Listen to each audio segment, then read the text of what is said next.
Hello students, welcome to Teachers Academy. मैं हूं सुप्रिया गुप्ता जो आपके साथ लेके आई हूं सीटेट, टेट एंड और टीचिंग एग्जाम्स के लिए प्रैक्टिस क्वेश्चंस की सीरीज जो कि आपके लिए काफी हेल्पफुल रहेंगी। ओके, ये आपको मैथ्स की क्वेश्चन सीरीज मिलेगी जिसमें हम टॉपिक वाइज क्वेश्चंस को प्रैक्टिस करने वाले हैं एंड इसमें जो क्वेश्चंस लिए गए हैं वो डिफरेंट डिफरेंट टॉपिक्स से लिए गए हैं। ओके, एंड हर एक क्वेश्चंस को बहुत ही डिटेल समझाया है ताकि आपको हर एक कंसेप्ट बहुत ही अच्छे से समझ में आ सके। ओके, तो अगर अभी तक आपने मेरे प्रीवियस वीडियोस ना देखे हो तो आप टीचर्स एकेडमी पे जाके प्लेलिस्ट आपको मिल जाएगी, that is maths special bye Supriya ma'am. उसमें आप जाके देख सकते हो, उसमें आपको प्रीवियस सारे वीडियोस मिल जाएंगे जिसमें मैंने लाइन वाइज 15 क्वेश्चंस की सीरीज करा रखी है एंड आप उसे अच्छे से सॉल्व कर सकते हो। एंड यस, अगर आपका कोई भी डाउट हो, कमेंट हो, तो आप कमेंट बॉक्स में कमेंट करके अपने डाउट्स को क्लियर कर सकते हैं। ओके, तो आइए स्टार्ट करते हैं। आज का जो हमारा क्वेश्चन सीरीज है दैट इज 11th हमारा 12th सीरीज है। आइए हम इसे कंटिन्यू करते हैं। हमारा जो पहला क्वेश्चन है वो है the income and expenditure of a person. मतलब कोई व्यक्ति है जो उसकी आय है और जो उसका व्यय है, उसका रेशियो आपको गिवन है 11:10। ठीक है, ये आपको रेशियो गिवन हुआ है। फिर आपसे बोल रहा है यदि प्रति वर्ष वह 9,000 रुपए की बचत करता है, मतलब उसकी सेविंग इतनी है। देखिए यहाँ पे गिवन है ना, उसकी सेविंग इतनी है मंथली। ठीक है, हाँ, प्रति वर्ष उसकी सेविंग इतनी है। तो आपसे कह रहा है उसकी मासिक आय बतानी है। तो सबसे पहले हम एक बात समझ लेते हैं इस सवाल को करने से पहले। जो आपकी इनकम होती है, देखिए आप जो भी पैसे कमाते हो, इनकम, वो क्या होता है, वही तो आपका एक्सपेंडिचर में जाता है। और जो आप बचत करते हो, एक्सपेंडिचर प्लस सेविंग, इसका मतलब क्या है कि जो आपकी आय है, आपकी आय ही होती है आपका खर्च, खर्च प्लस आपकी बचत। इन दोनों को मिला के कहा जाता है आपकी इनकम कितनी है, आपकी आय कितनी है। ठीक है, पहली बात तो ये हो गई। इस बात से आपने क्या समझा, आपको इस सवाल में उस व्यक्ति का आय और व्यय का रेशियो दिया था। तो देखिए, आय का रेशियो और व्यय का रेशियो, तो अगर मैं इसे ऐसे लिख दूं, देखिए आय मतलब इनकम, इनकम और व्यय, व्यय मतलब खर्च, मतलब मैंने एक्सपेंडिचर, इन दोनों का रेशियो कितना था 11:10। तो इसे मैं देखिए लिख सकती हूँ ना, अगर मैं इसे रेशियो के अगर नंबर्स में हटाऊं, इसे मैं अगर नॉर्मल नंबर में लिखना चाहूँ तो क्या लिख सकती हूँ कि आपका आई है 11x, ठीक है, और आपका एक्सपेंडिचर कितना है, खर्च 10x।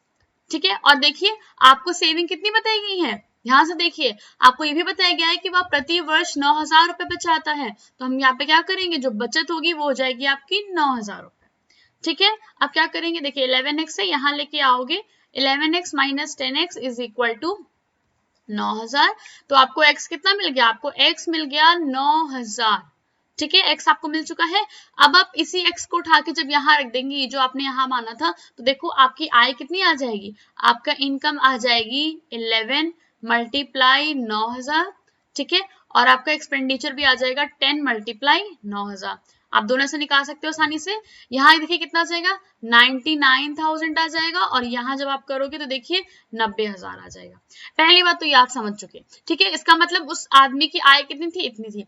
बट ध्यान दीजिएगा, ये उसके वार्षिक आय की बात हो रही है। यहाँ देखिए, यहाँ क्वेश्चन में पहले से ही बता दिया था कि उसकी वार्षिक आय उतनी, मतलब वह साल भर में इतना रुपए कमाता है। समझिएगा, वह एक साल में इन 1 ईयर कितने रुपए कमाता है, 99,000 कमाता है। तो ये बताइए, अगर कोई एक साल में इतने रुपए कमाता है और हमसे यहाँ पूछा है, देखिए हमसे आप उसकी मासिक आय पूछी है, मतलब एक महीने का आय पूछा है, तो क्या करा जाए, देखिए एक साल में आपके होते हैं 12 महीने होते हैं ना, इसका मतलब ये 12 महीने की आय दी हुई है। तो एक महीने की आय क्या हो जाएगी, जो एक मंथ की हो जाएगी वो हो जाएगी, इसमें आप लिखोगे 99, फिर ऐसा देखो 12 से डिवाइड कर दोगे तो उसकी मासिक आय निकल आएगी। ठीक है, अब आप जैसे डिवाइड करके देखिए, 12 8 आप करोगे तो 96, फिर आपका 3 बचा, तो 12 3 36, 12 2 24 करा, 12 5 60। देखिए कितने आ गया, आपका आ गया 8250 रुपीज। इसका मतलब वह इतने पैसे एक मंथ में कमाता है, दैट इज 8,250 रुपए। तो आ जाइए, हमारा फर्स्ट का जो करेक्ट ऑप्शन हो जाएगा वो हो जाएगा सी ऑप्शन। ठीक है, दैट इज 8250। ओके, तो आपको क्लियर हो गया होगा, होप सो, कि कैसे इसमें हमने किया। इसमें हमने आज एक नया कंसेप्ट सीखा कि इनकम, खर्च और आपका बचत क्या होता है। ठीक है, आपने देखा कि आय के बारे में दिया था, खर्च के बारे में और बचत के बारे में, तो मैंने इससे एक रिलेशन निकाल दिया रेशियो के थ्रू। फिर यहाँ पे अगर सवाल में ध्यान दीजिएगा, अगर सवाल में पूछा होता कि उसकी वार्षिक आय कितनी थी, तब तो आपका उत्तर यही होता। ठीक है, 99,000, तब आपका उत्तर ये होता। बट यहाँ पे आपका क्वेश्चन था कि मासिक आय कितनी है, मतलब उसका मंथली इनकम कितना है, तो आप क्या बताओगे, आप उसको 12 से डिवाइड कर दोगे, क्योंकि एक साल का इनकम इतना है, 12 महीने का करोगे तो आप एक महीने का निकाल दोगे। ठीक है, तो चलिए बढ़ते हैं क्वेश्चन नंबर 2 की ओर। क्वेश्चन नंबर 2 है हमारा, शुगर प्राइस, ठीक है, चीनी के मूल्य में 25% की वृद्धि हो गई। ठीक है, मतलब कोई चीनी का दाम था, उसमें 25% की वृद्धि हो गई। अब पहले कुछ दाम होगा, मान लीजिए पहले दाम x है और अभी कितना हो गया, 25% की वृद्धि हो गई। तो कह रहे हैं यदि कोई परिवार चीनी पर व्यय को अपरिवर्तित रखना चाहता है, मतलब कोई फैमिली है और वो ये चाहती है कि उसका जो चीनी पे जो खर्च हो रहा है वो बदले ना, वो सेम रहे। ठीक है, मतलब एक्सपेंडिचर उसका सेम रहे। ठीक है, तो उस चीनी की खपत में कितनी कमी पड़ेगी, कितनी कमी करनी पड़ेगी, मतलब आप कितना उसमें कम आप यूज करोगे कि आपका उसमें कोई फर्क ना पड़े, आपका जो एक्सपेंडिचर है वो अनचेंज रहे, मतलब जो आपका व्यय है वो अपरिवर्तित रहे। तो समझिएगा, ऐसे क्वेश्चंस के लिए पहले आप क्या करो, सबसे पहले आप मान लीजिए कि जो ओरिजिनल प्राइस है, let original price of sugar, ठीक है, जो ओरिजिनल प्राइस है चीनी का वो कितना है, भी 100, आप मान लो कि 100 है। तो ये बताइए जब उसमें 25% की वृद्धि हो गई उसके दाम में, तो क्या हो जाएगा, जो आपका न्यू प्राइस हो जाएगा, न्यू प्राइस ऑफ शुगर, वो कितना हो जाएगा, हो जाएगा 100 प्लस इसी का तो 25% हुआ, मतलब 25% ऑफ 100।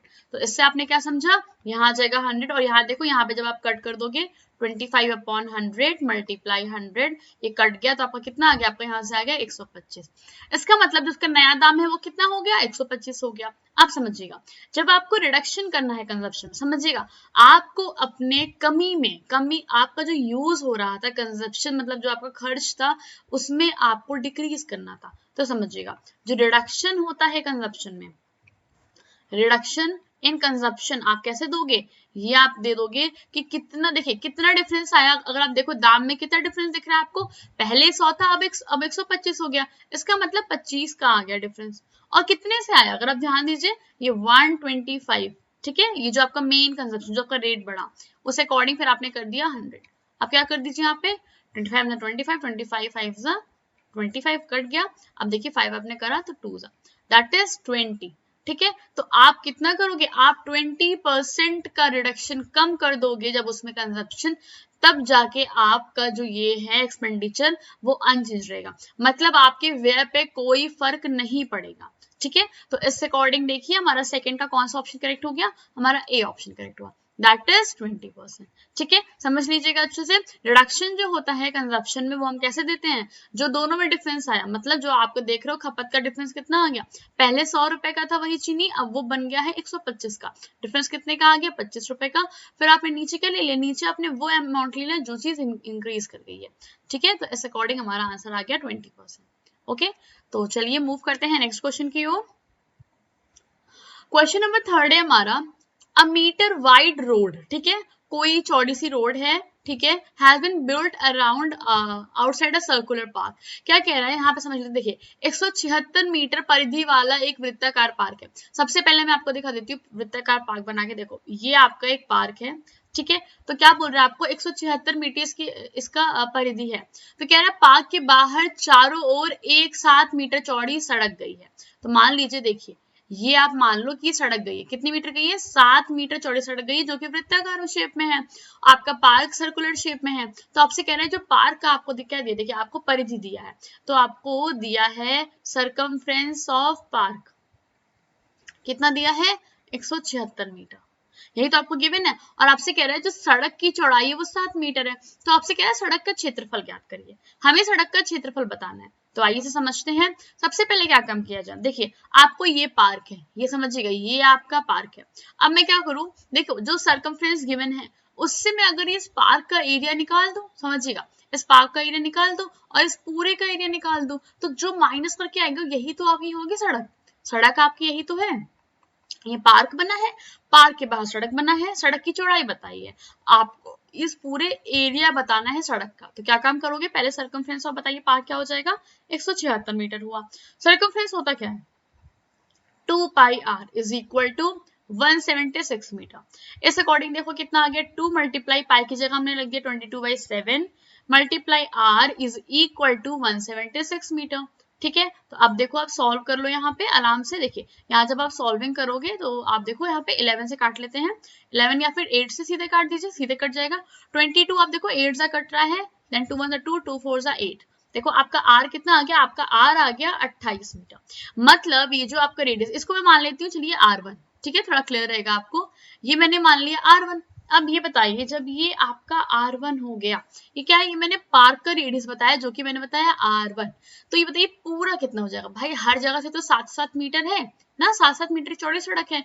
तो अगर मैं इस पूरे का आपसे पूछूं, इसका आप रेडियस, जो बड़ा वाला सर्किल है, इसका रेडियस क्या हो जाएगा, इसका रेडियस आप जो ले लोगे, एक तो ये जो आया इतना, कितना है आपका 28 और ये आपका 7।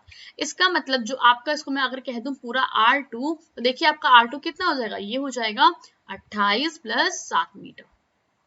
ठीक है, इस अकॉर्डिंग ये कितना हो गया, 35 मीटर।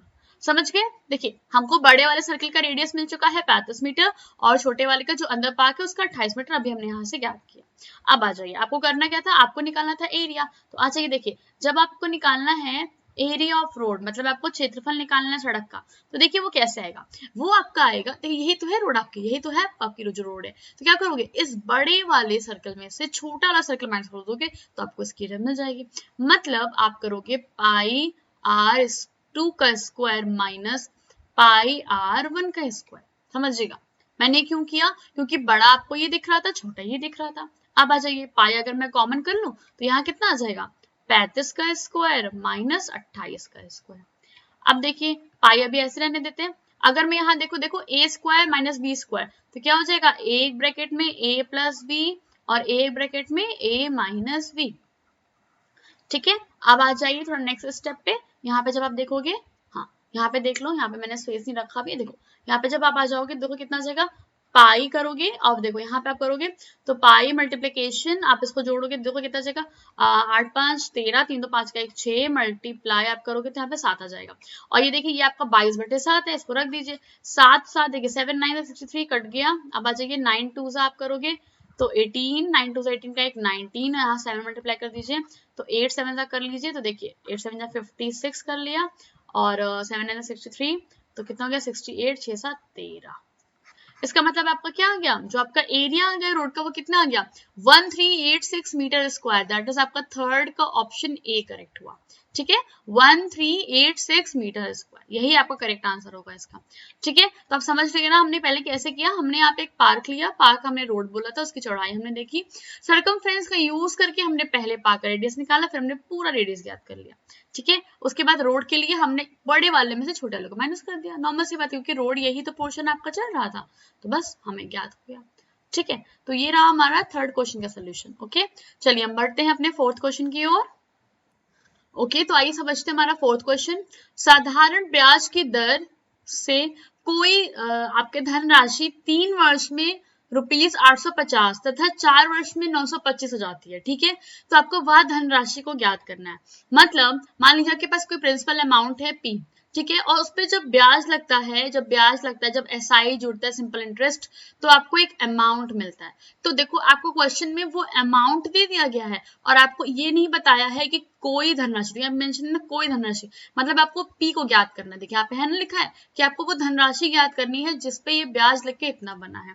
तो इस क्वेश्चन से पहले समझिएगा, सबसे पहले आप ये जान जाइए कि जो अमाउंट होता है, जो अमाउंट हमको मिलता है वो कैसे मिलता है, वो आपको प्रिंसिपल अमाउंट जो आप जमा करते हो उस पर जो ब्याज लग के मिलता है वही हमारा होता है मेन अमाउंट। तो यहाँ पे क्या चीज गिवन है, हम यहाँ पे यही बात गिवन है कि जो ये आपका जो अमाउंट है, मान लीजिए पहला अमाउंट है आपका A1 कितना है आपका ₹850। ठीक है, ये कब मिला, ये आपको मिला 3 वर्ष में। ठीक है, मतलब टाइम पीरियड कितना है इसके लिए, 3 वर्ष, 3 years। ठीक है, अब आ जाइए जो A2 आपका अमाउंट है वो कितना है, 925 रुपए। ठीक है, और इसके लिए टाइम कितना है, 4 वर्ष। ठीक है, समझिएगा ये आपको अमाउंट मिल गए हैं, कब मिला है, जब आपका SI कुछ ना कुछ लगा है तभी तो आपको मिला है, और 3-3 साल के लिए ब्याज है। तो अगर मैं यहाँ से आपसे कहूँ कि जो SI निकलेगा फॉर इतने साल, जो दोनों का अगर माइनस कर दूं तो देखो 4 - 3 years कितना मिल जाएगा आपको, यहाँ मिल जाएगा आपको कितना है 4 के लिए 925 - 850, मतलब आपको यहाँ से कितना मिल जाएगा, देखो यहाँ से यहाँ पे क्या करोगे तो 5, यहाँ पे कर लिया तो 7 5 12। ठीक है, मतलब आपको 75 रुपए मिल गए। यस ठीक है, आपको 75 रुपए यहाँ से क्या मिल गए, इसके लिए ब्याज मिल गया। देखो SI कितने साल के लिए, आपको 1 साल का ब्याज पता चल गया कि 1 साल में इतना ब्याज लग रहा है। तो ये बताइए, आपको ये तो बताना था कि प्रिंसिपल अमाउंट क्या होगा। ठीक है, तो क्या काम करोगे, अगर 1 साल के लिए आपको ब्याज पता चल गया तो बताइए 3 साल के लिए ब्याज कितना हो जाएगा। SI फॉर 3 इयर्स, आप चाहो तो 3 इयर्स वाले रख लो चाहे 4 इयर्स। मैं क्यों 3 में रख रही हूँ, क्योंकि मैं इसका ही A यूज यहाँ पे कर लूंगी और देखिए मुझे SI पता चल जाएगा 3 साल के लिए, फिर मैं P ज्ञात कर लूंगी। ठीक है, तो आप चाहो तो ऐसे कर लो, चाहो तो आप यहाँ पे पुट कर लो। देखिए SI तो 3 साल के लिए वो कितना हो गया, 75 गुणे 3, मतलब कितना हो गया आपका 5 या 15, 7 से 21 का एक 22, मतलब आपको SI कितना मिल गया 225 रुपए। अब आ जाओ, आपको याद करना क्या था, आपको तो मेन याद करना था ना प्रिंसिपल अमाउंट। आ जाइए, आपका क्या होता है, ए जो होता है अमाउंट जो होता है वो होता है P प्लस SI। ठीक है, और आपको याद करना है, आपको याद करना है P, तो P इज इक्वल टू क्या हो जाएगा A माइनस SI। मैं से इधर ले आई। अब आ जाइए, अमाउंट कितना था आपको जो पैसे थे, देखिए मैं कौन सा अमाउंट लूंगी, क्योंकि मैं 3 साल वाले पे कैलकुलेशन किया तो मैं 3 साल वाले का अमाउंट लूंगी। अमाउंट कितना है देखिए 850 रुपए, और माइनस देखिए SI कितना है 225 रुपए। ठीक है, और यहाँ पे आपको मिल जाएगा P बहुत आसानी से। तो आज यहाँ पे देख लेते कितना हो जाएगा, 5 5 10 करोगे, फिर 2 2 4, फिर आप कर दोगे 6 2 8। इसका मतलब जो आपका प्रिंसिपल अमाउंट आ जाएगा, मतलब जो आपकी धनराशि थी जिसपे ये सारे ब्याज देने के बाद इतने रुपए बने, वो कितनी थी, जो अमाउंट थी वो था 625 रुपए। इसका मतलब आपका करेक्ट ऑप्शन क्या हो जाएगा, फोर्थ का C ऑप्शन, दैट इज 625 रुपए। ठीक है, मतलब आपने 625 रुपए था उसके पास धनराशि, उसी पे जब उसने ब्याज करा तो ब्याज लेने के बाद जो उसका दर बन गया, जो अमाउंट बन गया वो बन गया 850 रुपए, जब 3 साल पे ब्याज लगा। ठीक है, और जब 4 साल पे ब्याज लगा तो वही अमाउंट आपका बन गया 925 रुपए। ओके, तो होप सबको आपको ये क्वेश्चंस क्लियर हो रहे होंगे कि हम ये कैसे कर रहे हैं। ठीक है, अगर आपको कोई भी डाउट हो कोई भी, तो आप कमेंट सेक्शन में कमेंट कर सकते हैं। आई विल ट्राई कि मैं रिप्लाई दूं। ठीक है, आफ्टर क्लास, लेकिन ना अगर हम अभी आपके कमेंट्स लेंगे तो हम क्लास नहीं कंटिन्यू करा पाएंगे। ओके, तो चलिए मूव करते हैं नेक्स्ट क्वेश्चन की ओर। क्वेश्चन नंबर 5 है आपका, the 7 consecutive positive integers are 26 on average. क्या बता रहा है कि 7 लगातार आने वाली धन पूर्णांकों का औसत कितना है, 26 है। ठीक है, तो इन पूर्णांकों में सबसे छोटी संख्या आपको याद करनी है। सबसे पहले हमको ये समझना होगा कंसेक्यूटिव नंबर्स क्या होते हैं, जो लगातार नंबर होते हैं। जैसे अगर आपका पहला नंबर x है तो दूसरा नंबर क्या हो जाएगा x प्लस 1, ऐसे करके आगे बढ़ता जाता है। आपसे कह रहा है 7 लगातार संख्या आपको चाहिए। सबसे पहले तो ये बात समझ लो, 7 लगातार संख्या तो आप ऐसे लिखते जाओगे ना, x प्लस 1, x प्लस 2, फिर x plus 3, x plus 4, x plus 5 लिख दिया, x प्लस 6। देख लीजिए कितनी संख्या हो गई, 1 2 3 4 5 6 7। इसके मतलब हमने 7 संख्याएं लिख ली। अब आ जाओ अपने सवाल पे, आपसे कह रहे हैं जो एवरेज है, एवरेज देखिए क्या होता है, एवरेज क्या होता है, सबसे पहले समझ लीजिए, जो औसत होता है किसी भी चीज का, जो औसत होता है वो क्या होता है, वो होता है सम ऑफ नंबर्स। ठीक है, जो नंबर्स का सम होता है अपॉन, ठीक है, टोटल नंबर, मतलब कितने नंबर है, एवरेज को हम मीन भी कहते हैं। ओके, इसका सेंस क्या होता है कि कितने नंबर उनको जोड़ दो और कितने नंबर उसको लिख दो। तो आ जाइए आप समझ लेते हैं कितने नंबर है, पहले मैं जोड़ देती हूँ सम ऑफ नंबर्स। मेरे नंबर्स यही तो है कंसेक्यूटिव 7 नंबर्स, तो मैं क्या करूंगी, इन सबको जब मैं ऐड करूंगी, x plus 1, then x plus 2, then x plus 3, then x plus 4, then x plus 5, then x plus 6। ठीक है, मैं इन सबको ऐड अप करूंगी। ठीक है, यहाँ पे तो मल्टीप्लिकेशन का सेंस हो जाएगा अगर मैं डायरेक्ट ब्रैकेट लगा दिया। इन सबको हम ऐड अप करेंगे, तो देखिए जब हम ऐड अप करेंगे, और बताइए संख्याएं कितनी है आपकी, संख्याएं आपकी 7 है। चलिए अब देख लो यहाँ पे जब इसे जोड़ेंगे कितना जाएगा, देखिए एक बार x है, कितनी बार x है, 1 2 3 4 5 6 7 8। ठीक है, 3 3 6 7, 7 बार x है, मतलब आपको मिल जाएगा 7x प्लस, यहाँ पे जोड़ लीजिए 2 1 3 3 3 6 6 4 10 10 5 15 15 6 कितना हो गया 21 बटे 7। और देखो एवरेज आपको क्वेश्चन में दिया था, कितना दिया था 26, इसमें लिख देती हूँ। अब देखो यहाँ पे जब क्रॉस मल्टीप्लाई कर लेंगे तो कितना मिल जाएगा, 7 6 आप कर लोगे तो 42, 7 2 14, 82। फिर आपने यहाँ कर लिया 7x प्लस 21, फिर से हम यहाँ ले आते हैं 182 minus 21 is equal to 7x। अब आपको खाली सॉल्व भी करना है आराम से। ठीक है, अब देख लीजिए यहाँ पे कितना आ गया 7x, तो इस अकॉर्डिंग मेरा x कितना आ जाएगा, मेरा x आ जाएगा 161 upon 7, that is 7 2s are 14 and 7 3 are 21। तो देखिए हमारा x कितना आ गया, हमारा x यहाँ पे आपको मिल गया है 23। ठीक है, x मिला है आपको। अब आप समझना, क्वेश्चन में पूछा क्या था, आपसे कहा था इसमें से सबसे छोटी संख्या बताइए इन पूर्णांकों में से।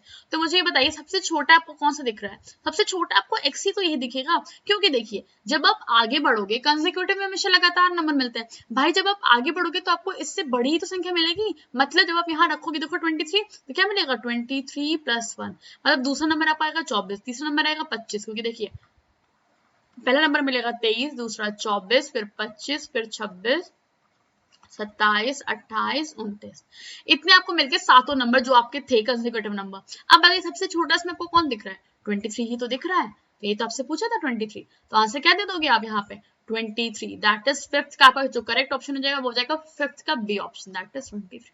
ठीक है, तो इस तरीके से आपको इसको समझना है बहुत ही क्लियरली। ठीक है, तो चलिए मूव करते हैं नेक्स्ट क्वेश्चन की ओर। क्वेश्चन नंबर 6 है हमारा, किसी फैक्ट्री में कामगारों का कुल साप्ताहिक परिश्रमिक जो आपका ये रुपीस है, मतलब जिसका जो वेतन मिलता है वो कितना मिलता है, इतना रुपए मिलता है। ठीक है, एक कामगार का औसत साप्ताहिक परिश्रमिक जो है वो इतना है, समझिएगा। मतलब आपसे कह रहा है और फैक्ट्री में कामगारों की आपको संख्या बतानी कि कितने कामगार हैं। तो समझिएगा सबसे पहले यहाँ पे मुझसे बोल रहा है कि इतने रुपए 118 रुपए कितने लोग को देता है, एक आदमी को, मतलब एक आपके कामगार को, मतलब एक आपका वर्कर जो भी है, एक वर्कर को देता है इतने रुपए। तो बताइए एक रुपए कितने लोग को देगा। मैं अगर यूनिटरी मेथड से लगाऊं सबसे आसान तरीका 118, ठीक है समझिएगा। मैंने क्या बोला, एक रुपए देगा किसको, 100 इतने आदमियों को। अब मैंने आपसे बोला कितने रुपए देने हैं मुझे, 1534 रुपीज, मुझे इतने रुपीज देना है, तो मैं कितने लोग को दूंगी 118 मल्टीप्लाई 1534, इतने ही तो आदमी है वहां पे। तो आइए इसे कर लेते हैं सॉल्व करेंगे तो देखिए कितने से जाएगा। अगर आप ध्यान से देखो तो ये आपका जा रहा है 8 3 24, 3 तो 5, 3 1 3, नहीं आप सॉल्व करके देखो तो आपका 118 आप करोगे, ये काम कर लेते हैं, वैसे क्लियरली डिवाइड कर लेते हैं। देखो 1534 है, 118 कुछ 1 करके लग रहा है मेरे को जाएगा, देखो लेके जाओगे फिर यहाँ 5 बचेगा और यहाँ पे आप देखो तो 3 1 4 4, अब देखो यहाँ पे कितना चले जाएगा, यहाँ पे अगर देखिए आप 8 फीसा ले जाओगे तो 324, ये सही बैठ रहा है, 354 आ गया। इसका मतलब यहाँ पे कितने आदमी थे, 13 आदमी थे। ठीक है 13 आदमी थे। आपसे पूछा तो यही था ना क्वेश्चन में कि देखिए टोटल लोगों को इतना दे रहा था, इतना रुपया दे रहा था, तो आपसे आदमी की संख्या पूछी थी। तो भाई जब हम एक लोग का जानते थे, एक वर्कर को इतने पैसे मिल रहे थे, तो हमने उसी के अकॉर्डिंग निकाल दिया कि इतने वर्कर को इतने पैसे कितने वर्कर को मिलेंगे। तो जो फैक्ट्री में जो वर्कर की जो संख्या थी वो कितनी थी, वो 13 संख्या थी, मतलब 13 आदमी को उन्होंने इतने रुपए दिए। ठीक है, इतने रुपए आपको टोटल मिल गए। ठीक है, तो चलिए बढ़ते हैं नेक्स्ट क्वेश्चन की ओर।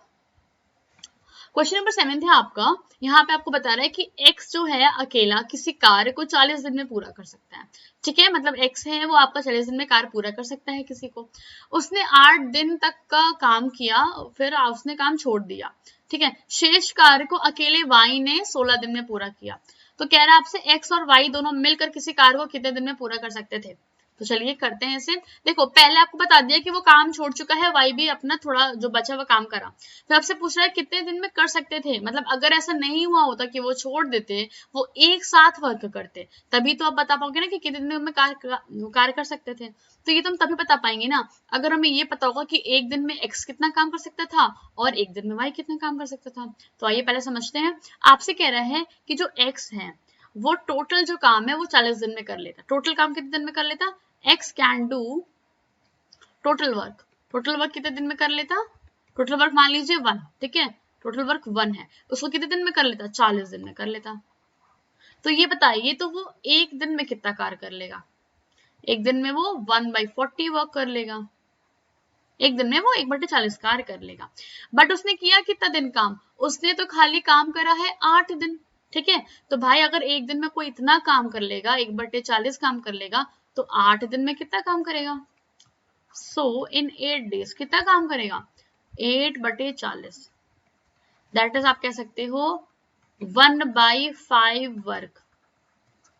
ठीक है, 1/5 वर्क कर लेगा। क्लियर हुआ, क्या करा मैंने पहले मैंने आपको समझाया। देखो एक्स काम कर सकता था, टोटल काम कर सकता था 40 दिन में, देखिए शुरू में ही मेंशन था।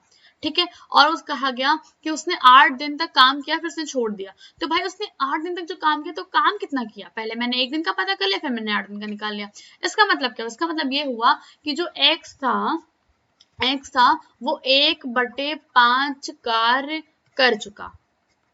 ठीक है, वो इतना कार्य देखिए कर चुका, समझिएगा इतना कार्य कर चुका। तो देखिए अब क्या बताया था आपको, जो शेष कार्य मतलब जो रिमेनिंग वर्क है वो किसने करा, वो वाई ने किया है, 16 दिन में पूरा किया। आपको ये तक बता दिया कि उसने 16 दिन में बचा हुआ कार्य पूरा किया। तो आइए पहले समझते हैं बचा हुआ कार्य क्या हो जाएगा। देखिए जो आपका लेफ्ट वर्क होगा वो कितना हो जाएगा, टोटल वर्क मैंने 1 माना था, 1 में से 1/5 कार्य हो गया तो कितना कार्य बचा, देखिए 5 - 1/5 दैट इज 4/5 कार्य आपका बचा है।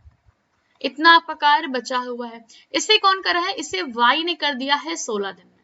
आप समझिएगा y ने 4/5 वर्क करा है। ये मैं y के बारे में आपसे बात कर रही हूँ।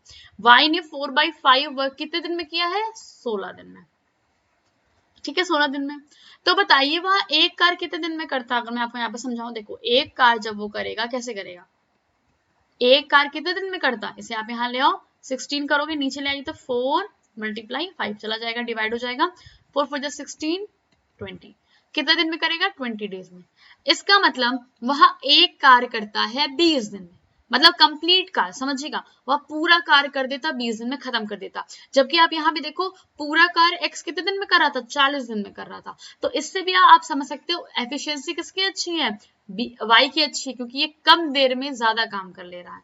ठीक है, ये 20 डेज में पूरा काम कंप्लीट कर दे रहा है, जबकि वो 40 दिन लगा दे रहा है। अब बजाय यहाँ समझिए, आपको पता चल गया ना कि पूरा कार्य, इसका मतलब आपने क्या समझा कि एक कार्य जो पूरा कार्य है वो 20 दिन में कंप्लीट हो जा रहा है। तो हम ये तो कह सकते हैं कि जो वाई है वह एक दिन में 1/20 कार्य करेगा। देखिए यहां से मैंने रिवर्स कर दिया, y करेगा एक दिन में 1/20 कार्य, जबकि जो आपका x कर रहा था, ये मैंने बोला है x के, ये मैंने बोला y के बारे में, और x कितना कार्य कर रहा था, x कर रहा था एक दिन में 1/40 वर्क। ठीक है, मैंने आपसे बोला था ना शुरू में ही कि अगर हमें एक एक दिन का पता चल जाएगा तो हम आसानी से कर लेंगे। अब देखो क्या पूछा था क्वेश्चन में, एक्स और वाई अगर मिलकर कार्य करते तो पूरा दिन में कितने दिन में कंप्लीट कर लेते, मतलब कोई छोड़ नहीं रहा है इस बार, कोई कुछ नहीं कर रहा है, दोनों मिलकर कार्य कर रहे हैं। तो आ जाइए, अगर एक्स प्लस वाई मिलकर कार्य करेंगे तो आइए कर लेते हैं इसे। देखो इन 1 डे, पहले मैं आपको यहाँ बता रही हूँ 1 डे में, क्योंकि देखो मैं 1 डे में तो मेंशन किया है। तो आइए समझते हैं इसे, एक दिन में कितना कार्य कर लेंगे, 1/20 प्लस 1/40, ये क्या चल रहा है, कार्य चल रहा है। तो देख लो यहाँ पे एलसीएम ले लेंगे तो 40 आ जाएगा, यहाँ कर लेंगे तो 2 + 1 दैट इज 3/40 वर्क। इसका मतलब एक दिन में अगर कोई इतना कार्य कर रहा है तो पूरा कार्य मतलब एक कार्य कितने दिन में करेगा, मैं एक कार्य का समझ रहा हूँ ना, पूरा कार्य को हम एक यहाँ पे कह रहे हैं, तो एक कार्य यहाँ पे कितने दिन में कर लेगा, एक कार्य, तो क्या कर दो 40 इधर 3 इधर, मतलब 40/3 डेज में कर देगा। ठीक है, और इसे आप फ्रैक्शन में अगर लिखना चाहो तो आप लिख सकते हो। यहाँ पे देख लेते हैं आंसर किस में गिवन है, ये आंसर फ्रैक्शन में गिवन है। तो अगर मैं फ्रैक्शन में निकालूं तो देखिए 3 × 1 = 3 कर दिया, फिर 1 बचा तो 3 × 3 = 9 आपने करा, फिर आपको मिल जाएगा यहाँ पे 1/3। ठीक है, आप देख लो फिर से चेक कर लो चाहो तो, देखो 40, फिर आपने यहाँ पे डायरेक्ट आप देख लो 13 × 3 = 39, 39 + 1 40 आ गया। इसका मतलब पूरा जो कार्य कंप्लीट होगा, दोनों जो मिलकर करेंगे वो करेंगे 13 सही 1/3 दिन में। ठीक है, तो कितना दिन लग गया वो लोग को लग गया 7th के अकॉर्डिंग ए ऑप्शन आपका करेक्ट हुआ, दैट इज 13 सही 1/3 दिन में करा। ठीक है, तो ये था आपका कंप्लीट इसका सोल्यूशन, आपने किस तरह समझा, आपको समझ में आया होगा। तो आइए बढ़ते हैं नेक्स्ट क्वेश्चन की ओर।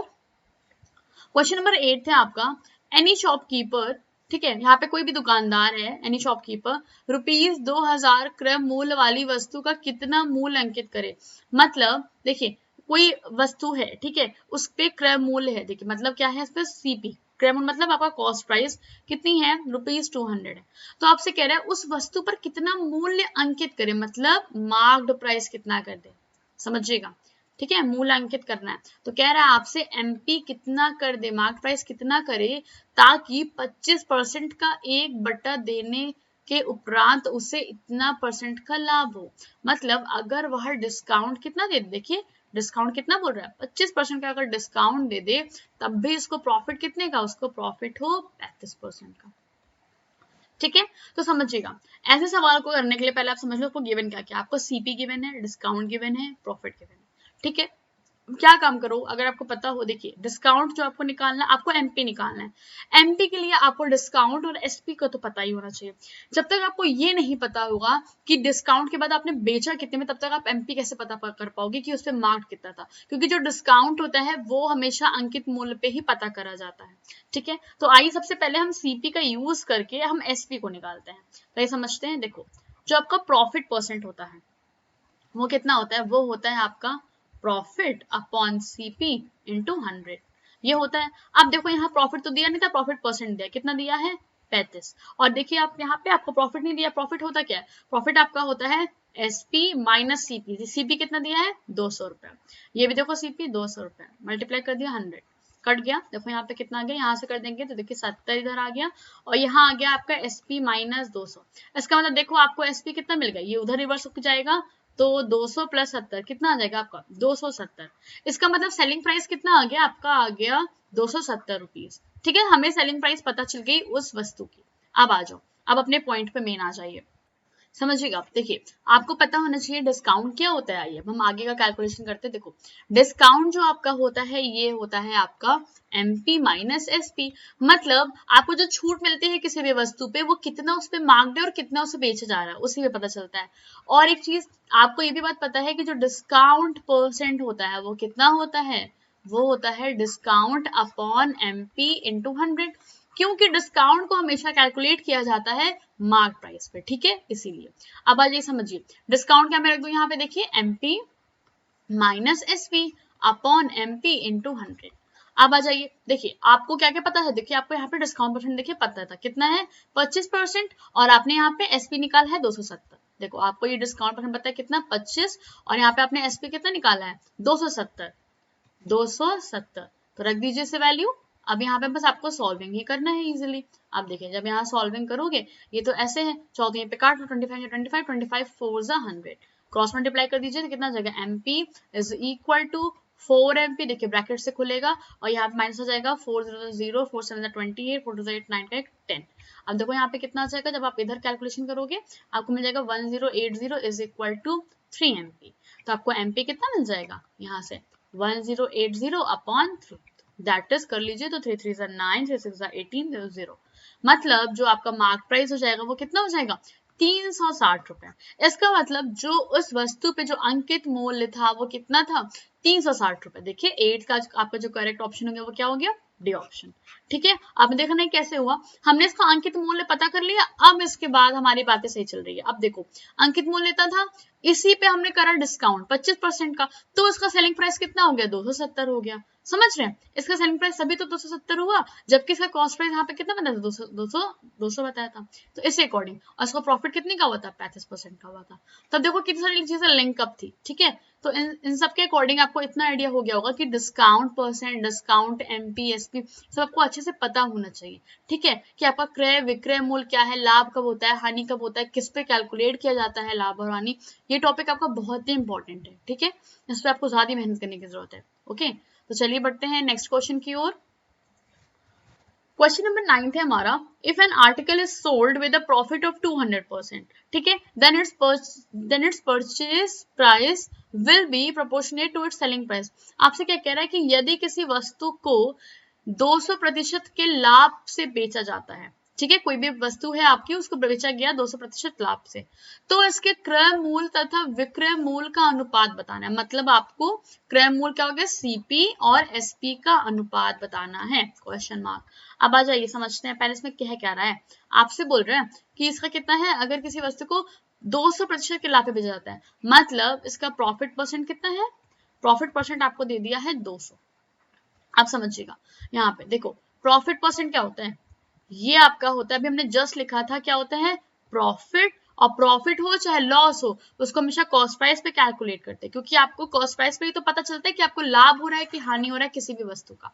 अब देख लो यहाँ पे करोगे 100, अब आ जाइए प्रॉफिट क्या हो जाएगा आपका एसपी माइनस सीपी, क्योंकि प्रॉफिट तब होता है जब आपका बेचने वाली दाम ज्यादा होता है, मतलब एसपी ज्यादा होता है। अब आ जाओ 100, अब समझ लीजिए यहाँ पे प्रॉफिट कितना गिवन था 200 का।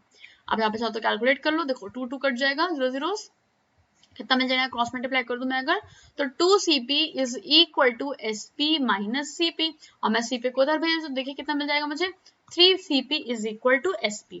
तो देखिए इस अकॉर्डिंग मुझे क्या मिल गया, मुझे मिल गया cp upon sp is equal to 1/3 answer. ठीक है, तो यही मेरा रेशियो हो गया, ये मुझे ज्ञात करना था यहाँ पे कि Cp अपॉन Sp का रेशियो कितना होगा, ये आपका आ गया 1/3। दैट इज आपका जो करेक्ट ऑप्शन हुआ वो हुआ 9th का सी ऑप्शन। देखो आप ऑप्शन कितने कंफ्यूजन है ना, आप 3:1 भी लगा सकते थे, लेकिन कब, अगर यहाँ पे सवाल में पूछा होता विक्रय मूल और क्रय मूल का अनुपात ज्ञात करिए, जबकि आपको बोला है क्रय और विक्रय का बताना, इसलिए क्रय मतलब होता है Cp और विक्रय मतलब Sp, इसी अकॉर्डिंग मैंने रखा। ठीक है, तो चलिए नेक्स्ट क्वेश्चन पे मूव करते हैं। क्वेश्चन नंबर 10 है हमारा, 50% increase in the value of egg, मतलब अंडों के मूल्य में 50% की वृद्धि होने पर ₹24 में 4 अंडे कम मिलते हैं। प्रति दर्जन अंडों का वर्तमान भाव आपको बताना है। ठीक है, चलिए इस सवाल को समझते हैं पहले। क्या आपसे कह रहा है कि अंडों के मूल्य में 50% वृद्धि होने पर, सबसे पहले क्या करो, सबसे पहले आप ये मान लो कि let the price of 1 egg, एक एग का प्राइस कितना था, इस एक्स। ठीक है, सबसे पहले मान लेते हैं कि एक एग का जो दाम था वो था एक्स। अब बताइए वृद्धि होने पे क्या हो जाएगा, जब इंक्रीज हो जाएगा प्राइस। ठीक है, आफ्टर इंक्रीज, ठीक है, after increase price will B, देखो प्राइस विल बी क्या हो जाएगा आपका, देखिए ये हो जाएगा 50% की वृद्धि हुई, मतलब x प्लस 50% ऑफ x, क्योंकि ये तो दाम पहले से था, इसी में तो 50% की वृद्धि हुआ है, तो क्या आ जाएगा, देखिए 50 अपॉन 100 इंटू एक्स, तो कर दोगे 1 जार 2 जार, फिर आप करोगे देखिए कितना आ जाएगा 2x plus x by 2 that is 3x/2, मतलब जो आपका नया दाम आया वो कितना आ गया 3x/2। ठीक है, इतना आपको क्लियर हुआ। अब आ जाइए नेक्स्ट स्टेप पे। अब आपसे कहता है यहाँ पे कि यहाँ पे जो ये है आपको इसमें 24 अंडे, देखो सबसे पहले समझिएगा आपको इतने रुपए में कह रहा है 4 अंडे कम मिले, तो पहले हम ये बात ज्ञात कर लेते हैं कि देखो जो आपको नंबर ऑफ जो एग मिलेगा, एग इन 24 रुपए, वो मान लीजिए आपको मिल रहा है y, 24 रुपए में कितना मिल रहा है, y एग आपको मिल रहा है। तो इस अकॉर्डिंग अच्छी बताइए यहाँ पे फिर हो क्या जाएगा, देखो एक एग का दाम x रुपए है, ठीक है, और आपने बोल दिया कि आपने y एग खरीदे, तो इसका मतलब क्या हुआ, ये जो दाम आया वो किसका आ गया, x multiply y is equal to 24 रुपए। ये चीज पहले क्लियर करने की बहुत जरूरत है, आप समझिएगा बहुत ध्यान से, मैं फिर से समझाती हूँ। देखिए जैसे आपको बोलता है एक एग का दाम कितना है, x रुपए, मैंने x रुपए लिख दिया, ठीक है, और उसने खरीदा कितना, y एग, मतलब अगर आप कभी भी एक पेन खरीदते हो 5 रुपए का, तो बताइए दो पेन का कॉस्ट क्या जाता है, 2 मल्टीप्लाई 5 दैट इज 10 रुपए। वही कंसेप्ट यहाँ लगाया, देखो एक पेन का दाम था x रुपए, मतलब एक एग का दाम था x रुपए, और मैंने खरीदा कितना, y एग खरीदा, y एग, तो x मल्टीप्लाई y कितना, जितना उसने पैसे दिए, उसने 24 रुपए दिए। पहले ये चीज आपको क्लियर होनी चाहिए, ये आपका बन गया एक फर्स्ट इक्वेशन। ठीक है, अब मूव करो नेक्स्ट पे। अब क्या हुआ, दूसरी बार में क्या हुआ, उसका दाम बढ़ गया है इतना, कितना दाम बढ़ गया इस बार, 3x/2, ये देखिए ये नया दाम है इसका। ठीक है, ये जो इसका प्राइस हुआ है नया प्राइस इंक्रीज हुआ कितना, 3x/2, और कितना मिला इस बार जो इसको एग मिला है, पढ़िए ध्यान से, 4 कम मिले, मतलब अगर उसको इतने ही पैसे में y एग मिल रहे थे, इस बार उसको कितने एग मिले, y माइनस 4 एग मिले, तो उसको कितना मिलेगा, लेकिन पैसे उतने ही हैं, ध्यान दीजिएगा उतने ही रुपए में हुआ है दोनों का। देखिए पैसे कम नहीं हुए, उतने ही पैसे में बोल रहा है, पहले इतने मिलते थे और जब दाम बढ़ गया तो उसको 4 अंडे कम मिले। जाहिर सी बात है अगर किसी चीज का दाम बढ़ जाता है तो आपको वो वस्तु कम मिल जाती है, दाम उतना ही है, ठीक है, आपने पेमेंट उतनी ही की है, तो ठीक है आप समझिएगा। तो इसके अकॉर्डिंग आप क्या समझे, अगर हम इन दोनों इक्वेशंस को सॉल्व कर लेते हैं, आइए से पहले सॉल्व करते हैं। आपका पहला इक्वेशन क्या बना, x minus y is equal to 24, और दूसरा क्या बना आपका 3x/2 मल्टीप्लाई कितने कम खरीदे थे, 4 एग, तो कितने पैसे दिए थे, 24। अब अगर मैं इन दोनों को सॉल्व करूं, देखिए अगर मैं इन दोनों को डिवाइड कर दूं ऑन डिवाइडिंग, देखिए मुझे डिवाइड करने पे क्या क्या मिलेगा यहाँ पे, अगर आपको ध्यान से देखो x x आपका यहाँ पे कैंसिल आउट हो जाएगा, यहाँ पे आप करोगे देखो आपको मिलेगा y upon y minus 4 is equal to 1, और यहाँ पे आपको देखो क्या मिल जाएगा, यहाँ पे देखो कट हो जाएगा, x कट हो जाएगा, आपको मिल जाएगा 2/3। ठीक है, अब और सॉल्व कर लेते हैं थोड़ा सा, तो देखिए आपको मिल जाएगा 2y upon 3y minus 4 is equal to 1, cross multiply कर लीजिए तो 2y इज इक्वल टू, वहां करेंगे 3y माइनस 12, तो आपको देखिए y कितना मिल जाएगा, आपको y मिल जाएगा 12। अब समझिएगा y पहले है क्या, हमने y तो ज्ञात किया, y क्या है, y था आपका कितना एक खरीदा, देखिए आपको पता चल गया, इसका मतलब उसने 12 अंडे खरीदे थे, कितने में, आपको 24 रुपए में। तो ये बताइए एक अंडे का दाम निकाल लिया जाए, एक अंडे का दाम क्या था, x था। तो आइए हम इसे इक्वेशन 1 में पुट करते हैं। इक्वेशन 1 आपका ये था ना, इसमें जब मैं पुट करूंगी देखिए मुझे क्या मिल जाएगा, ऑन पुटिंग इन इक्वेशन 1, जब मैं इसे 1 में पुट करूंगी तो देखिए मुझे क्या मिल जाएगा, x multiply y is equal to 24, that is x is equal to 24 upon y that is 12, कितना मिल गया, 2। इसका मतलब एक एग का दाम कितना था, 2 रुपए था। ये तो आपने माना था, x क्या माना था कि एक एग का दाम कितना मिला, आपको 2 रुपए मिला। तो ये बताइए आपको याद क्या करना था क्वेश्चन में, आपको प्रति दर्जन अंडों का, लेकिन ध्यान रखिएगा आपको वर्तमान भाव ज्ञात करना था। अगर आपको खाली बोलता है कि प्रति दर्जन अंडों का दाम ज्ञात करिए, ठीक है, पहले वाला दाम जब बढ़ा नहीं था तब तो आप सीधे उससे मल्टीप्लाई कर देते हैं, एक दर्जन में 12 होता है, 12 से मल्टीप्लाई कर देते हैं। आपसे कहा है वर्तमान भाव, तो आइए देख लेते हैं पहले वर्तमान भाव हमारा क्या है, वर्तमान रेट क्या चल रहा है, 3x/2। समझिएगा जो आपका नया रेट है, नया प्राइस जो है वो क्या है, 3x/2 is equal to 3/2 multiply 2 rupees, that is आपका 3 रुपए है। इसका मतलब जो आपका एक बिक रहा है, देखो जो आप एक ले रहे हो, एक एग वो कितने में ले रहे हो, 3 रुपए में, ठीक है, आपने एक एग लिया है 3 रुपए में, ये मैं आपको नए रेट के अकॉर्डिंग कह रही हूँ। सो आपको लेना है एक डजन एग, एक डजन मतलब आपको 12 एग खरीदना है, एक डजन में 12 होते हैं, तो क्या करोगे 12 मल्टीप्लाई 3, दैट इज आप कर दोगे 36 रुपए। इसका मतलब उसको 36 रुपए लगेंगे अगर उसे 12 एग खरीदने हैं तो, ठीक है। सो होप सो आपको एक क्वेश्चन क्लियर होगा, थोड़ा सा कॉम्प्लिकेटेड क्वेश्चन था बट बहुत ही इजी वे में मैंने समझाया, आपको क्लियर हो जाना चाहिए, कुछ भी इजी मतलब कुछ भी मैंने इसमें ट्रिकी नहीं आपको बताया, बस नॉर्मली आपको समझाया जो जो इसमें लैंग्वेजेस गिवन थी, ठीक है। तो इस अकॉर्डिंग आ जाइए, 10th का जो आपका करेक्ट ऑप्शन हो जाएगा वो जाएगा डी ऑप्शन, दैट इज ₹36, ठीक है, 36 में वो 12 अंडे खरीद लेगा बहुत ही इजिली, ठीक है। तो चलिए मूव करते हैं क्वेश्चन नंबर 11 पे। क्वेश्चन नंबर 11 है आपका, the difference of the square of to consecutive even integers, ठीक है, आपको बोल रहा है कि दो लगातार समपूर्ण संख्याओं का, समपूर्ण संख्या मतलब इवन कंसेक्यूटिव नंबर्स हैं, उनके जो वर्गों का अंतर है वो पूछ रहा है आपसे किससे भाज्य होगा। तो आइए सबसे पहले हम समझ लेते हैं कि टू कंसेक्यूटिव इंटीजर्स हम क्या बोलेंगे। टू कंसेक्यूटिव, ध्यान दीजिएगा यहाँ पे लिखा हुआ है इवन इंटीजर, ना कि खाली इंटीजर, ठीक है। तो आइए समझ लेते हैं पहले इवन इंटीजर क्या हो जाएगा। टू कंसेक्यूटिव इवन इंटीजर, पहला क्या हो जाएगा आपका, पहला कर लोगे 2n, दूसरा क्या हो जाएगा 2n प्लस 2, क्योंकि इवन नंबर्स क्या होते हैं जो कि 2 से डिवाइड हो। अब आपसे कह रहा है इन दोनों का जो स्क्वायरिंग का, जब आप स्क्वायर करोगे दोनों का अंतर किससे विभाजित होना चाहिए, आपसे ये सवाल कर रहा है। तो आइए करते हैं दोनों का स्क्वायरिंग, इसका मैंने करा स्क्वायर और इसका माइनस कर दिया इसके स्क्वायर से, ऐसा सॉल्व कर लेते हैं। ये क्या लग जाएगा, a प्लस बी का होल स्क्वायर क्या होता है, a square plus b square plus 2ab, मतलब 2 टू 4, 4 टू 8n, और यहाँ क्या आ जाएगा माइनस 2n का होल स्क्वायर। अब यहाँ आ जाओ, देखो यहाँ आ गया 4n स्क्वायर, यहाँ 4, यहाँ 8n, यहाँ आ गया आपका 4n स्क्वायर। इस अकॉर्डिंग देखो ये दोनों कैंसिल आउट हो गया, सेम साइन है। अब आ जाइए यहाँ पे, सॉरी ऑपोजिट साइन से। अब यहाँ आ जाइए, आप जब 4 लिखोगे 4 प्लस 8n, अगर मैं यहाँ पे 4 कॉमन कर लूँ तो क्या आ जाएगा, देखिए 2n plus 1।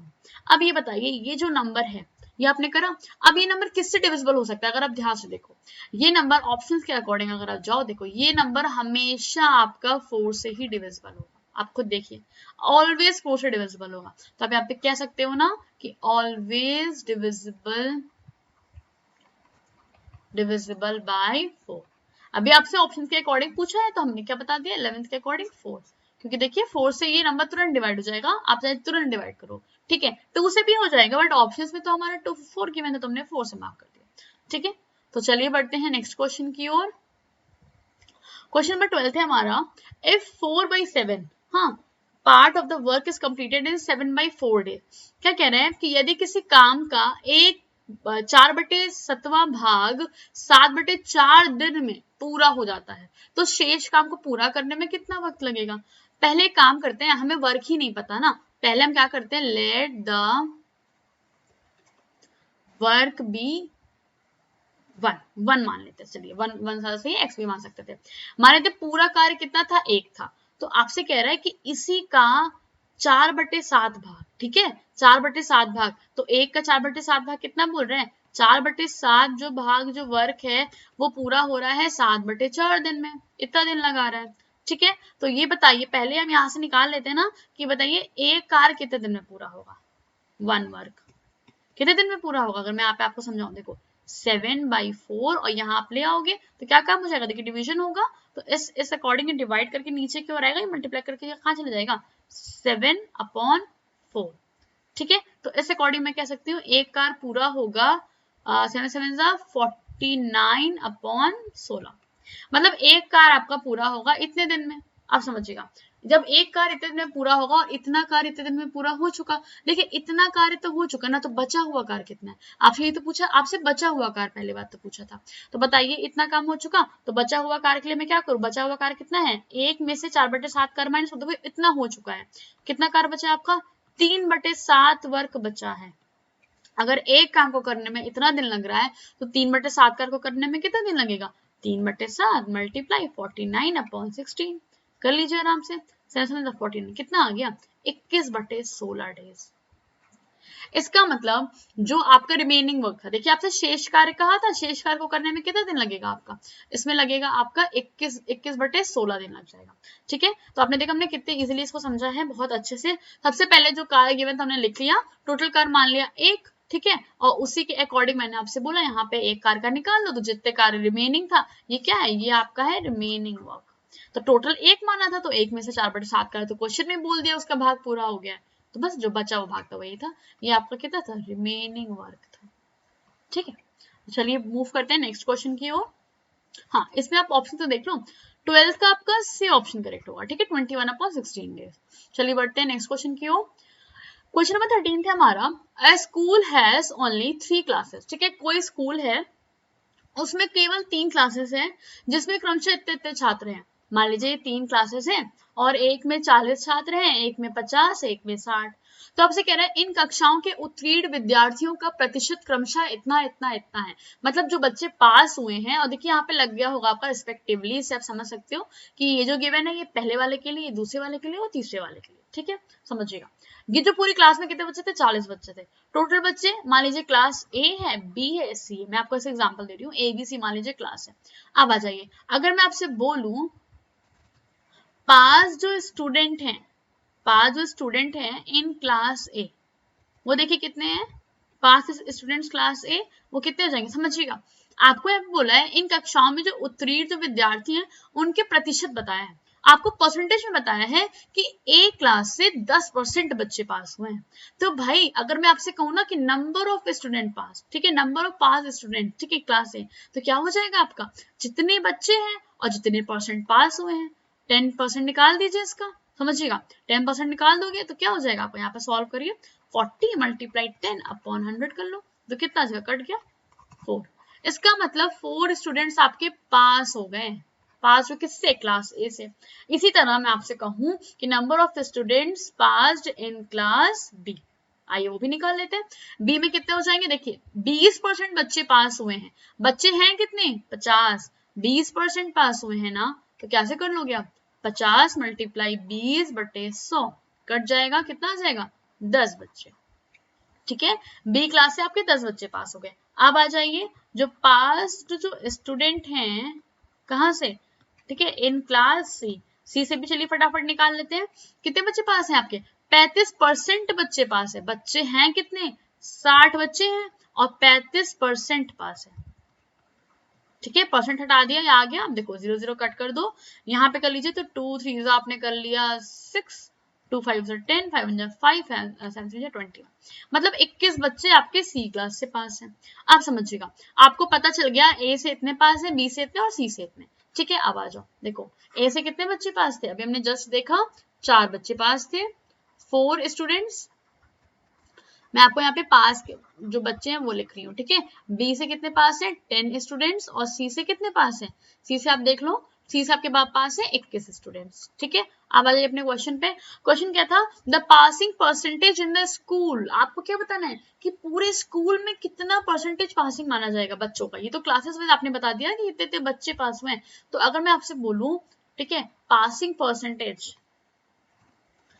Percentage in school आपको अगर बताना हो तो क्या करोगे, इसमें आप ये बताओगे यहाँ पे कि जो पास्ड स्टूडेंट है, ठीक है, पास स्टूडेंट्स को ऊपर रखोगे और यहाँ क्या रखोगे, नंबर ऑफ स्टूडेंट्स, जो टोटल नंबर ऑफ स्टूडेंट्स है स्कूल में, मल्टीप्लाई 100, क्योंकि आपको परसेंटेज भी बताना है। तो आज ऐसे करते हैं, देखिए पासिंग स्टूडेंट कितने हैं, पास देखो कितने कितने हैं, 4 प्लस 10 प्लस 21, क्योंकि स्कूल में देखिए शुरू में मेंशन किया था कि स्कूल में ओनली केवल 3 ही कक्षा थी, ठीक है, इसीलिए। अब आ जाइए नेक्स्ट पे, यहाँ पे क्लियर कर लो आगे। और देखिए जब आपने इतना करा 4 प्लस 10 प्लस 21, और देखिए नंबर ऑफ स्टूडेंट कितने थे, पूरे बच्चे कितने थे, यहाँ देखिए 40 थे, 50 थे, 60 थे, तो मैं सबको जोड़ दूं, देखिए 40 50 कितना हो गया 90, और यहाँ कर दिया 60, 150 बच्चे थे, 150 में इतने बच्चे पास हुए। तो आपको बताना है कितने परसेंटेज बच्चे पास हुए पूरे स्कूल में। तो कर लीजिए यहाँ पे 14 आ गया, तो आप देखिए 14 करोगे ऐसे कितना आ जाएगा, 35 अपॉन 150 मल्टीप्लाई 100, काट लिया तो 5 5 15 5 7 35, कितना आ गया आपको 70/3। ठीक है, तो आप अपने ऑप्शन पे आ जाओ, 70/3 के अकॉर्डिंग आपको इसको सिंप्लीफाई करना पड़ेगा। देखिए 3 2 जा कर लो 6, कितना लेफ्ट हुआ, 3 3 जा 9। तो अगर आप देखो आपको कितना आ रहा है 23 सही 1/3 परसेंटेज, इतने बच्चे पूरे स्कूल में पास हैं। तो यहाँ पे क्या आ जाएगा, देखिए 13 का आपका सी ऑप्शन करेक्ट हुआ, दैट इज 23 सही 1/3%। ठीक है, आप देख सकते हो। ठीक है, तो हमने पहले क्या किया, हमने अलग अलग बच्चों का पासिंग नंबर निकाला कि कितने बच्चे पास हैं। हमसे यहाँ पे ध्यान दीजिएगा, हमने यहाँ पे प्रतिशत में कहा था, हमसे ये नहीं कहा था कि 10 बच्चे पास है। ठीक है, अगर 10 बच्चे कहा होता पास करना, तब हमें ये सारा काम नहीं करना पड़ता। ठीक है, और हमने क्या करा, हमें स्कूल में बताना था कितने बच्चे पास है, तो हमने पहले देखा कितने बच्चे पास है और टोटल नंबर ऑफ स्टूडेंट्स कितने हैं, उसके अकॉर्डिंग हमने सॉल्व कर दिया। ओके, तो आइए मूव करते हैं नेक्स्ट क्वेश्चन की ओर। क्वेश्चन नंबर 14 है हमारा कि एक कार है वो 180 किलोमीटर की दूरी जो है तय करती है 3 घंटे में। ठीक है, तो आपसे कह रहा है यदि यही दूरी, देखो आपको डिस्टेंस कितना बोल दिया, तुरंत लिखिए यहाँ पे डिस्टेंस कितना बोला है, दूरी कितना बोला है, 180 किलोमीटर ही रहे। ठीक है, और आपसे कह रहा है यदि यही दूरी अगर मैं रखूं, तो आपसे कह रहा है अगर यह जाती है 2.5 घंटा, मतलब टाइम कितना लगाती है आपका, 2.5 घंटा, 2.5 घंटा लगाती है। तो आपसे कह रहा है आपको चाल बतानी है, स्पीड बतानी है किलोमीटर प्रति घंटा में। तो आ जाइए इसे समझते हैं। देखो स्पीड क्या होता है, स्पीड आपका होता है डिस्टेंस अपॉन टाइम। डिस्टेंस कितना है 180 किलोमीटर, और टाइम कितना है, देखिए टाइम 2.5 घंटा है, तो इसे चाहो तो वैसे लिख लो, 2 टू 4 1 5, कितना आ गया 5/2, 2 ऊपर पहुंच जाएगा। ठीक है, अब यहाँ पे देखिए किलोमीटर प्रति घंटा में आपका है, आपका आवर चल रहा है, इस अकॉर्डिंग आप इसे सॉल्व कर लो। 5 1 5 नहीं, 5 3 15 कर लिया, 5 6 30, 36 टू कितना हो गया 72 किलोमीटर पर आवर। यही आपका आ जाएगा इसकी जो चाल आएगी। ठीक है, जो इसकी चाल आएगी वो कितनी आ जाएगी 72 kilometre per hour. That is आपका ऑप्शन कौन सा करेक्ट हुआ, 14th का आपका बी ऑप्शन करेक्ट हुआ। ठीक है, that is 72 kilometre per hour.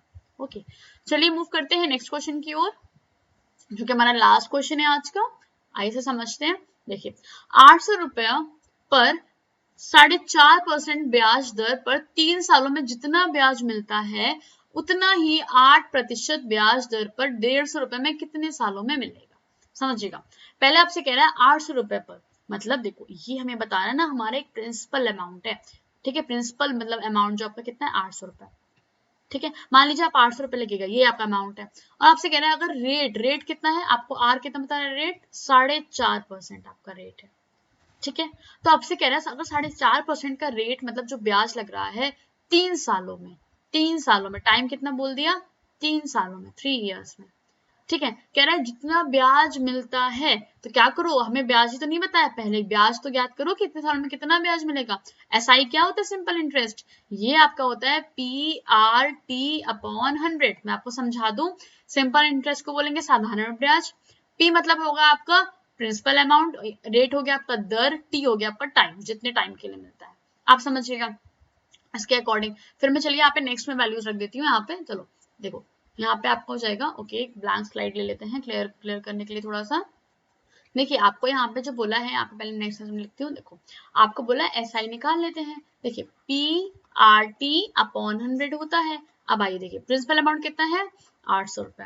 ठीक है, और देखो आपको यहाँ पे रेट कितना गिवन है, आपको मिला है 4.5। देखो 4.5 मतलब मैं लिख सकती हूँ 4 2 8 1 9, 9/2 और टाइम 3 वर्ष का है। तो इससे हमें ब्याज तो निकाल सकते हैं ना, ब्याज निकाल लीजिए सबसे पहले। ऐसा ही देखिए कितना जाएगा सॉल्व करने पे, 100 कट जाएगा यहाँ से, 2 1 2 2 4 8, 4 3 12, 12 और 9 कर लोगे तो 108। ठीक है, इतना रुपया आपको मिलेगा इस पे ब्याज। अब आ जाओ, अब क्या बोल रहा था, आपसे कह रहा था जो इस पे ब्याज मिलता है, मिल तो गया मेरे को ब्याज, कह रहा है उतना ही ब्याज, मतलब इस बार SI इसके लिए सेम है, दूसरी कंडीशन दी हुई है, उतना ही ब्याज 8% ब्याज दर, मतलब अगर आपका रेट बदल जा रहा है, 8% हो जा रहा है, और आपका जो ब्याज का जो दर है पर 150 रुपए पर कितने सालों में मिलेगा। ठीक है, आपसे कह रहा है उतना ही जो ब्याज है वह 8% ब्याज दर पर 150 रुपए पे कितना मिलेगा। मतलब समझिएगा, इस बार आपका P कितना हो गया, 150 रुपए, और आपका SI तो दिख ही रहा है, SI आपने क्योंकि बोला है ब्याज सेम रखना है जो उसका है। ठीक है, और देखो आपका रेट बदल दिया, रेट कितना कर दिया देख लीजिए, 8%। ठीक है, कितना कर दिया, 8%। तो आपको इस बार क्या बताना है, इस बार आपको टी बताना है, कितने दिन तक, देखिए बोला है ना कितने समय तक मिलेगा, देखिए कितने समय तक बोला है ना, कितने सालों तक, कितने सालों तक बोला है, कितने साल तक मिलेगा। तो आइए कर लेते हैं इसके according, again same formula, SI equal to PRT upon 100 किया हमने, हमें टी याद करना है तो हम क्या कर दें, SI multiply 100 upon PR is equal to t. बस अब वैल्यूज को पुट कर दीजिए यहाँ पे, SI कितना है 108 मल्टीप्लाई 100 अपॉन P कितना है 150, और यहाँ पे आपका R कितना है 8 इज इक्वल टू टी। चलिए इसे सॉल्व कर लेते हैं फटाफट, 0 0 कट गया, 5 2 10, 5 3 15, इसे आप कट कर लोगे तो देखिए 3 3 9 आ जाएगा, 3 6 18 आ जाएगा। यहाँ पे आपका देखो अभी 2 1 2, 2 4 8, 4 1 4, 4 9 36, कुल मिला के आपको जो का कैलकुलेशन क्या मिल गया, आपको टी जो मिल गया वो कितना मिल गया आपका 9 का, 9 ईयर्स का। इसका मतलब 7, ये 9 साल तक की यहाँ पे हुआ। ठीक है, कितने सालों तक मिलेगा, 9 सालों तक मिलेगा। तो ऐसे अकॉर्डिंग आ जाइए, हमारा जो ऑप्शन होगा 15th का, यहाँ पे जाएगा 9, यहाँ पे दिन लिखा हुआ है रॉन्ग है, यहाँ पे दिन नहीं होगा, यहाँ पे आप कर लो सब में साल, गलती से हो गया होगा मिसप्रिंट। ठीक है, आप सब में आप चेंजेस कर लीजिए, क्योंकि यहाँ पे देखिए ना क्वेश्चन में साल पूछा तो गिवन में सब कुछ साल में ही था। ठीक है, तो आ जाइए ऐसे अकॉर्डिंग हमारा 15 का करेक्ट ऑप्शन क्या हो गया, सी ऑप्शन, दैट इज 9 साल तक होगा। ठीक है, तो आपने देखा हमने यहाँ पे मेथड कौन सा यूज किया, हमने यहाँ पे SI का मेथड यूज किया है, साधारण ब्याज का। यहाँ पे मैं एक बार आपको फिर से बता दूं, देखो जो साधारण, इसको बोलते हैं साधारण ब्याज। ठीक है, जो कि आपका हो जाता है प्रिंसिपल अमाउंट, मतलब आपका मूलधन कितना है। ठीक है, उसके मतलब जो आपकी जो धनराशि है, और आपका दर, और आपका जो समय होता है, और आपका यहाँ पे जाता है अपॉन 100। यही फॉर्मूले को यूज करके हमने यहाँ पे करा है। अगर आपको इंग्लिश में फॉर्मूला ना समझ में आ रहा तो हिंदी में भी देख सकते हो। ठीक है, साइंस दोनों का वही है, कोई ऐसा डिफरेंस खास नहीं है। आपको मेन चीज है ना, आपको चीजें हर चीज समझ में आनी चाहिए। ठीक है, ओके, लैंग्वेज का इतना इशू नहीं है, आपको देख सकते हो, आपको बोथ लैंग्वेज में यहाँ पे क्वेश्चंस प्रोवाइड होते हैं। ठीक है, तो ये रहा हमारा आज का लास्ट क्वेश्चन। ओके, सो आज के लिए बस इतना ही, जब हम नेक्स्ट लेक्चर में मिलेंगे तो हम आगे के क्वेश्चंस को फॉरवर्ड करेंगे, ऐसे ही प्रोसीड करेंगे। तब तक के लिए अगर आपका कोई भी डाउट हो, क्वेरी हो, तो आप कमेंट बॉक्स में कमेंट कर सकते हैं। एंड यस, अगर आपका टीचर्स एकेडमी के लिए कोई भी फीडबैक हो तो आप फ्रीली दें। ठीक है, कमेंट बॉक्स में आप कमेंट करें। एंड यस, टीचर्स एकेडमी के साथ जुड़े रहें और अपनी लर्निंग को और बेहतर करते रहें। Okay, thank you guys, thanks for watching, have a good day.